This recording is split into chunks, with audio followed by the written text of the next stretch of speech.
ચલો આજે આપણે હવે દહીં વડા બનાવીએ। સૌ પ્રથમ આપણે અડદની દાળ લેશું, તેને આપણે મિક્સરમાં કરકરી એવી પીસી લેશું। સાવ ઝીણો પણ નહીં અને જાડો પણ નહીં, થોડો એવો આપણે કરકરો પીસશું, જેથી એકદમ એમ લીસો ના થઈ જાય એ જોવાનું। બાકી હવે એ લોટને આપણે થોડી વાર માટે પાણી નાખી અને મૂકી રાખશું। જોઈએ એને 10 મિનિટ રાખો, અથવા તો તમારી પાસે જો ટાઈમ હોય તો વધારે વાર પણ એને આથામાં આપ રાખી શકો છો, અથવા તો એમ પાણી મિક્સ કરી પાણી થોડું એવું ઘટ રહે એ રીતે મિક્સ કરી અને મૂકી દો। તમારી પાસે જો પૂરતો ટાઈમ હોય તો તેને આપણે 1 અથવા તો 2-3 કલાક સુધી પલાળી રાખશું, જેથી અડદની દાળ પાણીને ઓબ્ઝર્વ કરી લે। આપણે તમે જોઈ શકો છો મેં એમાં પાણી નાખ્યું છે, પણ આપણે બેટરને ઢીલું નથી કરવાનું। દહીં વડા માટે આપણે હંમેશા થોડુંક થીક બેટર આપણે તૈયાર કરીશું, જેથી એકદમ સરસ પોચા એવા દહીં વડા બને। મેં 1 થી 1.5 વાટકી જેટલી દાળ પલાળી હતી, દાળ પીસી હતી, અને ત્યારબાદ એને કરકરો દળી અને હવે એને મેં પલાળી રાખ્યો છે। હવે મારી પાસે ટાઈમ પૂરતો હતો એટલે મેં 1-1.5 કલાક પલાળી રાખ્યું છે, અને એને ઢાંકી અને રાખી દઈશું આપણે। ત્યારબાદ એને જ્યાં સુધી આપણે પ્રોસેસ થાય ત્યાં સુધીમાં આપણે જીરું શેકી લેશું। તેની અંદર આપણે એને મિક્સરમાં મસાલો તૈયાર કરી લેશું, જીરું, ચટણી અથવા તો લાલ મરચું, જે તમે શબ્દ વાપરો તે। ત્યાર પછી તેમાં આપણે સંચળ અથવા તો જો તમારી પાસે ઓલરેડી આમચૂરનો કે જે મસાલો તમે ઘરમાં રેડી રાખતા હોય, મેં મારી પોતાનો જે મસાલો છે એ મિક્સ કર્યો છે, અને ગરમ મસાલો એ મિક્સ કરી અને આપણે એને મિક્સરમાં ગ્રાઇન્ડ કરી લઈશું, એટલે આપણો મસાલો તૈયાર થઈ જાય દહીં વડાનો। હવે મેં જે ઢાંકીને દહીં વડાનું બેટર રાખ્યું હતું એને હવે હું મિક્સીની મદદથી એને તમે જોઈ શકો છો ફેટી લઉં છું।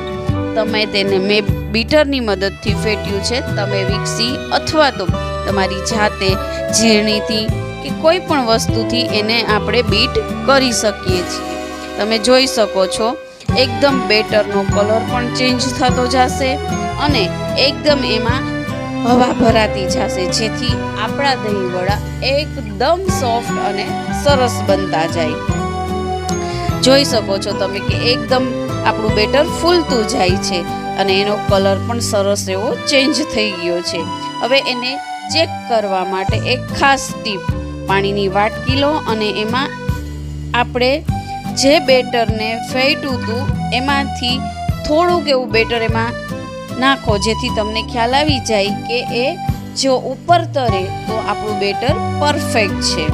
ત્યાર પછી બેટરની અંદર મેં જીરું અને નમક 2 વસ્તુ જે તમારી અનુકૂળતા મુજબ નાખી અને એના વડા તૈયાર કરી લઈએ। ગરમ તેલની અંદર આપણે પાણીવાળો હાથ કરી અને તમારી હાથેથી અથવા તો ચમચીની મદદથી તમે એમાં વડા તેલની અંદર કરતા જાઓ, એકદમ ગોલ્ડન કલરના થાય, ગોલ્ડન બ્રાઉન કલરના, ત્યાં સુધી વડાને આપણે તળી લેશું। તમે જોઈ શકો છો કે મારા વડા સરસ એવા તૈયાર થાય છે। હવે જે આપણે વડાને તૈયાર કરીએ છીએ એને આપણે જ્યારે તૈયાર થઈ જાય એટલે તાત્કાલિક આપણે કાઢી અને સીધા એને આપણે પાણીમાં બોળી દઈએ. જો તમારે તેને પાણીની અંદર ન નાખવા હોય અને તમારે એમ થાય કે મારે ખાલી વડાને તૈયાર કરી અને પછી કરવા છે તો ત્યારે તમે ગરમ પાણીની અંદર નાખી શકો છો. અને જો તાત્કાલિક જ વડા ગરમ હોય તો ઠંડા પાણીની અંદર નાખશો તો પણ સરસ એવા સ્પોન્જી થઈ જશે. મેં થોડીક વાર 10 થી 15 મિનિટ વડાને રાખી દીધા. ત્યાર પછી એને પાણીમાંથી એક એક કાઢી લઈ અને ત્યારબાદ હવે એને દહીંની અંદર દહીંને ફેટી અને મેં એમાં નાખી દીધા છે. તમે જોઈ શકો છો એકદમ કલર પણ દહીં આપણા વડાનો ચેન્જ થઈ ગયો છે. બધા જ એક એક કરી અને એવી રીતે એને દહીંમાં પલાળી રાખીએ. તમે એને કલાક અથવા તો 10 થી 15 મિનિટ પણ જો આ રીતે દહીંમાં પલાળશો તો એકદમ સરસ એવા દહીં વડા આપણા તૈયાર થઈ જાય છે. હવે મેં એ દહીંની અંદર દળેલી ખાંડ નાખી અને અમારે મીઠું દહીં ખવાય એટલા માટે મેં એ બનાવ્યું છે. જે તમારા ઘરમાં જો નમકવાળું અથવા તો સાદું દહીં ખવાતું હોય તો એ રીતે બનાવી શકો છો. ત્યારબાદ હવે દહીંમાં નાખેલા દહીંવડા બહાર કાઢી અને એને સર્વિંગ બાઉલની અંદર આપણે લઈ લઈશું.